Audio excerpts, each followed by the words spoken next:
நான் பெற்றேன் செல்வமே. ஒரு அருளை உற்றாரில்லை உறவினை யாரும் இல்லாமல் அதை போல நின்று கொண்டிருக்கின்றேன். நான் என்ன செய்வேன்?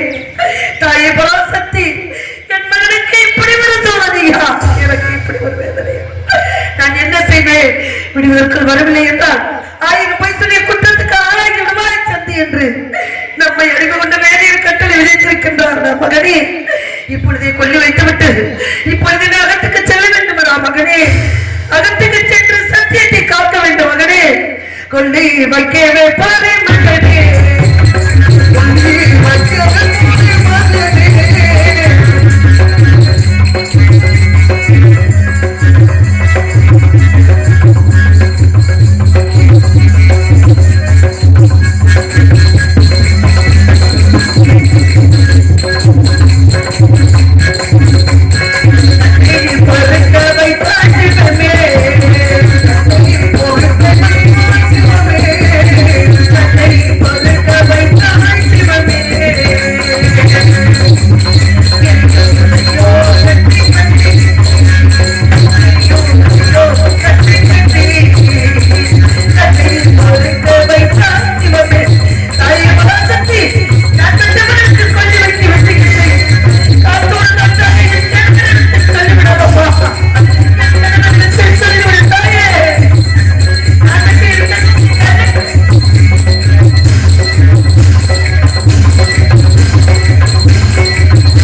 கோபத்தை பொறுப்பீர் ஐயா, கோபத்தை பொறுப்பீர் ஐயா, ஐயா ஐயா.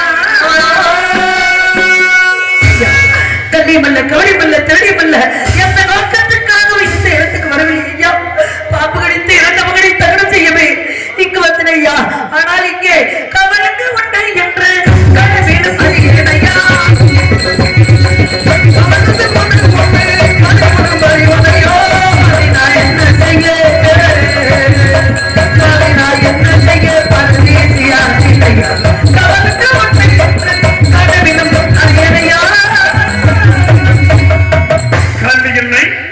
கவனி இல்லை. எங்கிருந்து நீங்கள் வந்தால் எங்கிருந்தால்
மகன் நேச மகன் பாச மகன் மகனே ஆசை மகனே மகனே அடி மகனே மகனே என்று நினைத்தாலே இருக்கிறேன் மகனே மகனே மகனே என்று நினைத்தாலே மகனே ஆசை மகனே மகனே மகனே என்று நினைத்தாலே இருக்கிறேன் மகனே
இப்படி இவர் வென்றத்தை இந்த காசி மாநகரத்தில் இவர் களத்தில் ஏதோ பனீர் பனீர் என்று விடுகிறது என்னவென்று பார்க்கிறேன் பார்க்கலாம்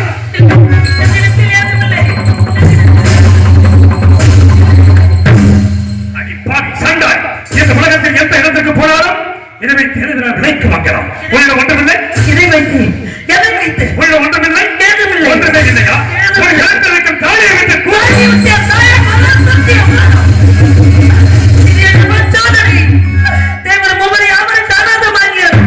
நான் பெற்ற பிள்ளை அறியாத மங்கல்யம் என் தாய் தகப்படுத்த தெரியாத மங்கல்யம் கேவல காப்பன முழத்தொண்டு வாங்கி பசியக்கூடிய சுடலைக்காரன் நீச்சம் கண்டு விட்டா நீதி தவறி விட்டேனா நெறி தவறி விட்டேனா குற்றம் செய்து விட்டேனா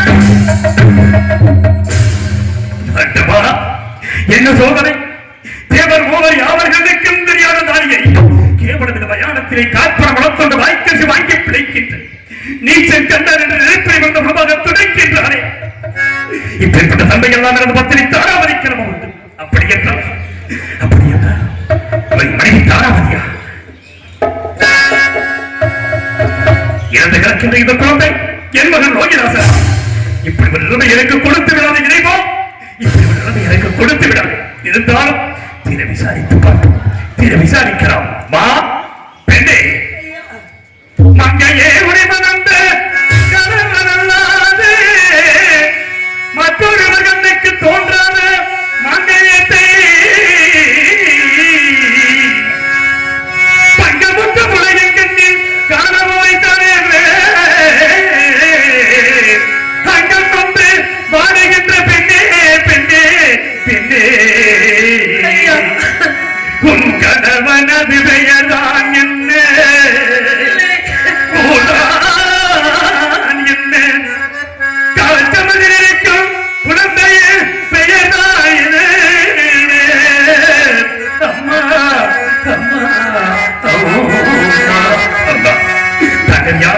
எந்த நாட்டை சேர்ந்த மகள் உன் கணவன் யார் இறந்து இருக்கின்ற குழந்தையா எனக்கு விவரமாக சொல் ஐயா கட்டையில் வைத்த பிணத்தை காலால் ஏற்றி உதைத்தீர்கள்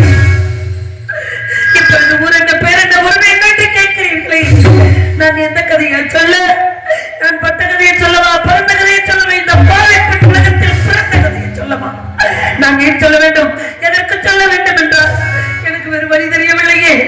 என் கதையை கேட்ட பிறகாவது நான் பெற்ற மகனை தகனம் செய்ய அனுமதி தருவீர்கள் என்ற ஒரே நம்பிக்கையோடு சொல்கிறேன். சொல்கிறேன், கேளுங்கள் ஐயா, கேளுங்கள்.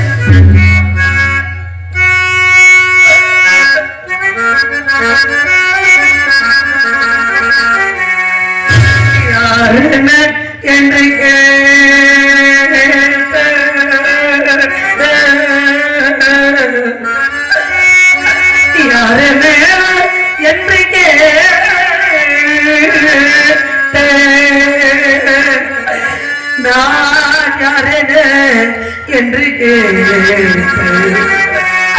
நான் யாரென என்று கேட்ட அன்புள்ள கவக்கார ஐயா, நான் யாரென என்று கேட்ட அன்புள்ள கவக்கார ஐயா ஐயா, நான் யார் என்று தெரிய வேண்டுமா? என் பிள்ளை யார் என்று தெரிய வேண்டுமா? சொல்கிறேன், இந்த பெண்மகள் உலகத்தில் வாழ பிறந்த பெண்ணையா, நான் பெற்ற மகன் இந்த உலகத்தையே பிறந்தவனையா. என் தந்தையோ கண்ணமாபுரியின் அரசன், இவன் தந்தையோ அயோத்திக்கரசனையா, அயோத்திக்கரசன்.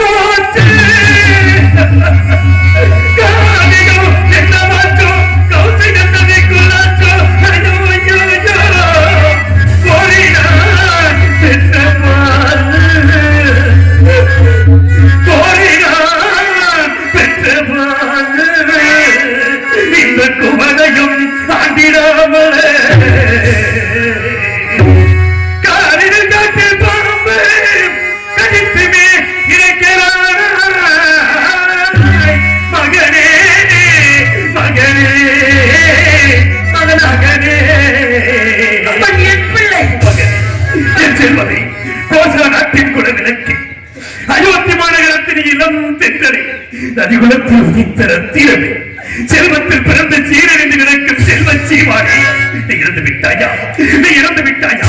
நான் இறந்து எனக்கு கொள்ளி போடுவாய் என்று நினைத்தேனே, ஆனால் நீ இறந்து விட்டாய். உனக்கு கொள்ளி காசு உடக்கூட வழி இல்லையே. நான் என்ன செய்வேன், என்ன செய்வேன்? நான் பிறந்த காரணத்தை நானே அறியும்,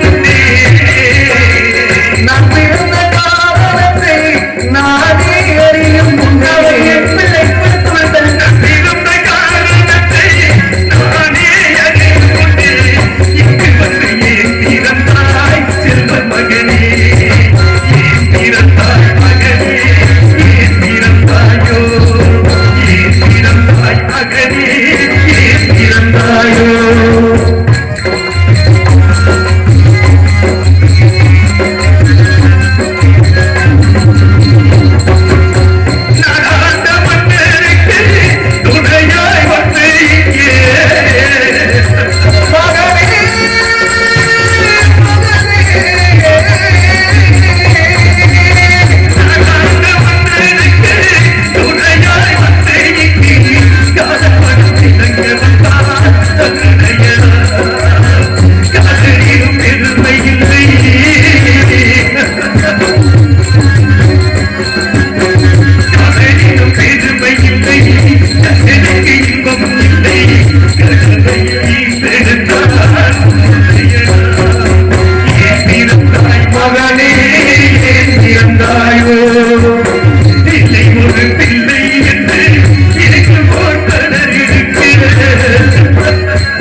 கேட்டது கொண்டிருக்கின்றது.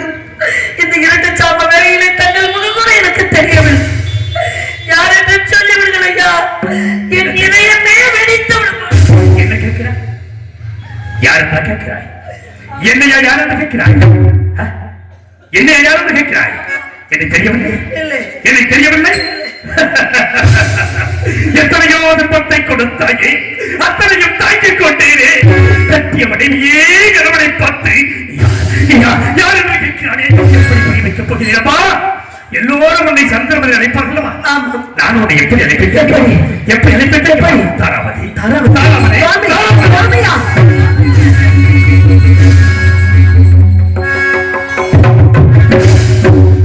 தாராவதி, மாணிக்க கோபுரமே எங்கன்னே மரகத கோபுரமே, மாணிக்க கோபுரமே எங்கன்னே மரகத கோபுரமே, நம்மை கொள்ளாதே எங்கே தேடினாத காரணா, மரகத கோபுரமே எங்கன்னே மரகத கோபுரமே, மரகத கோபுரமே, மரகத கோபுரமே. சுவாமி, வேதியருக்கு அடிமைப்படுத்தி வைத்துவிட்டு இதோ வருகிறேன் தாராவதி என்று சொல்லி சென்றீர்களே. தாங்கள் போகும் பொழுது காவி உட்போட போனீர்கள்.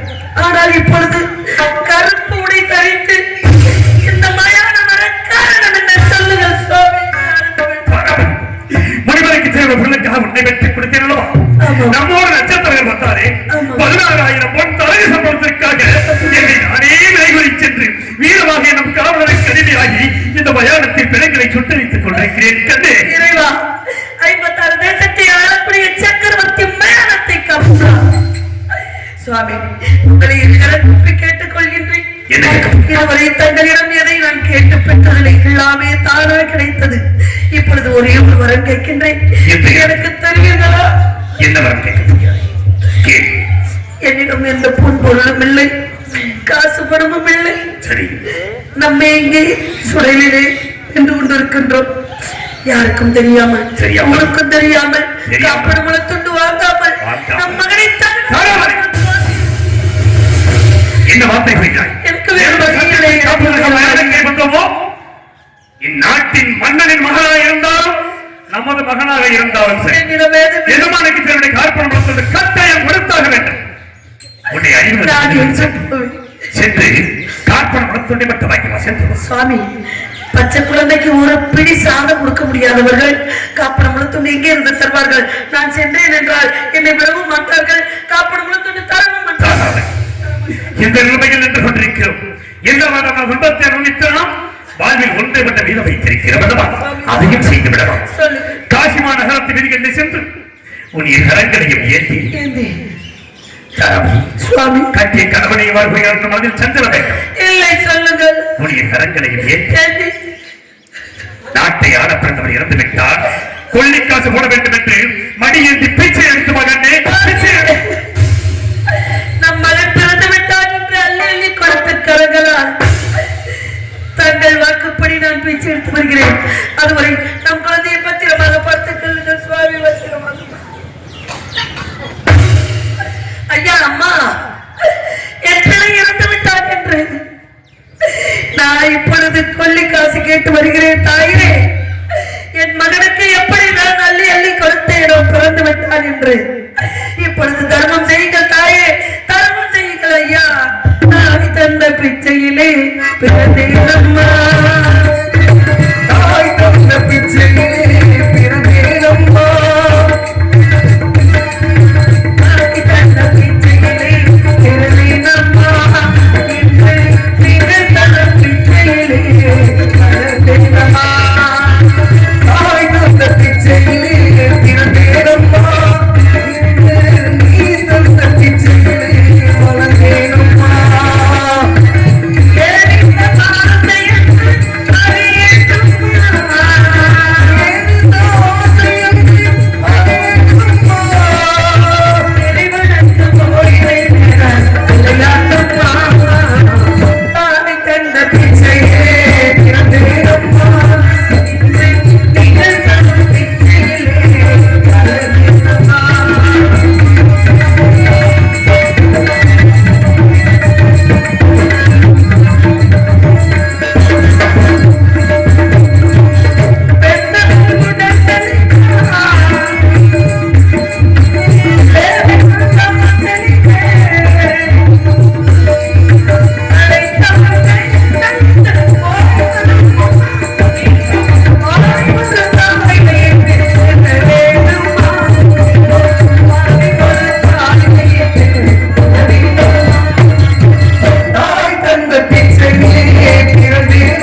அது எவ்வளவு வேணும்?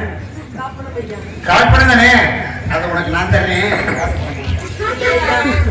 என் கணவர் பிச்சை எடுத்து வர சொல்லி இருக்கின்றார். இடையில யாராவது மறித்தால் கொலையும் செய்வாள் பத்தினி என்று சொல்வார்கள். அப்ப என்ன கொண்டு வா.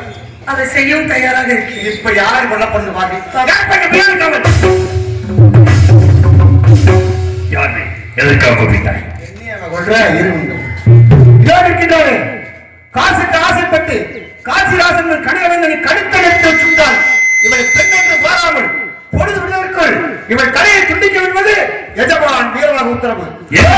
அவர் கொடுத்த வஜ்ராயுதம் கொடுவானே பிடிக்கோனே கொலை செய்த பொழுது விடுவதற்கு எட்ட வேண்டும். தொங்க விட்டாலே எஜமான வீரபாகவா என்னையா கொலை செய்ய சொன்னார்? பச்சிரங்களை கொல்லப்படுவதற்கு அப்பேற்பட்ட கொடியனை படைத்தவர் யாராக இருக்கிறார்? என்ன நீ என்று வருகிறார்? சுவாமி, பிச்சை எடுத்துக் கொண்டிருந்தேன். ஒரு குழந்தை இறந்து இருந்தது. யார் பெற்ற பிள்ளையை என்று தாய் வெள்ளத்தோடு எழுத்து அல்லது குழம்பிக் கொண்டிருந்தேன். அந்த குழந்தையை நான் கொன்றேன் என்று குற்றவாளி என்று கொண்டு வந்து நிறுத்தி விட்டார்கள். நான் கொலை செய்பவளா குற்றவாளி? நீ தவறு செய்வது கண்டாக தெரியும். அட்டவா என்பதை கொலைகாரி, என் தாராபதி கொலைகாரியா? அட்டவா எப்படி வெட்டுகிறேன் கண்ணே, எப்படி வெட்டுகிறேன்? சுவாமி, மனம் கலங்க வேண்டாம். என்னை வெட்டி சத்தியத்தை காத்து விடுங்கள் சுவாமி, அதுதான் நமக்கு நல்லது. நாடு நகர்கள் இருந்தேன், நீயும் மகனும் எங்கோ இருக்கிறீர்கள் என்று சந்தோஷமாக வந்து கொண்டிருந்தேன். ஆனால் பெற்ற மகன் இறந்து விட்டால் நீயாவது என்னோடு இருப்பாய் என்று நினைத்தேனே. ஆனால் நீயும் என்னை விட்டு போவதற்கு துணிந்து விட்டாயா? வண்ணக்கிளியே இங்கு தன்னந்தனியே என்னை விட்டு போக சம்மதமோ? வண்ணக்கிளியே தன்னந்தனியே என்னை விட்டு போக சம்மதமோ?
என்னை வெட்டி சத்தியத்தை காத்து விடுங்கள் சுவாமி.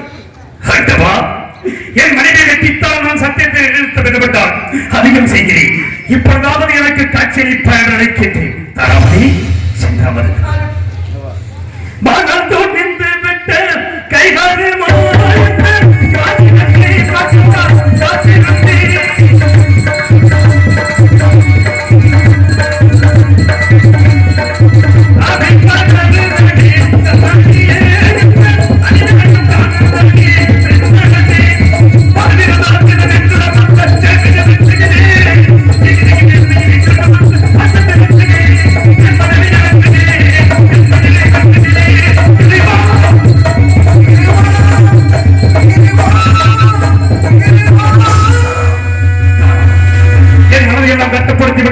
போகும்போது மலர் மலர் தடுக்கிறதே சாவதற்கு அஞ்சவில்லை சுவாமி.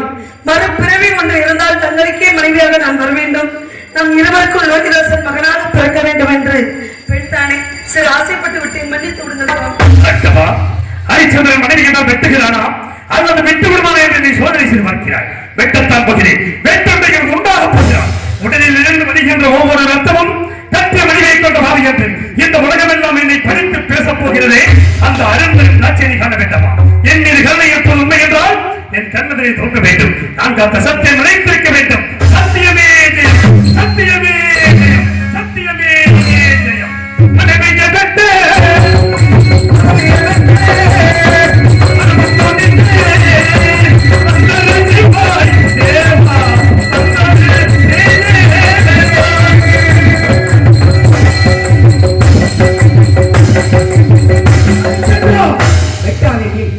ஹரிச்சந்திரா, தேவாதி தேவர்கள் நடத்திய சத்திய சோதனையில் நீயே சத்தியவந்தன் என்பதை நிரூபித்து விட்டாய்.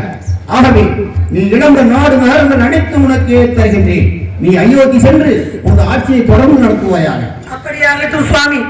என்ன தந்தானடி தில்லையிலே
Somebody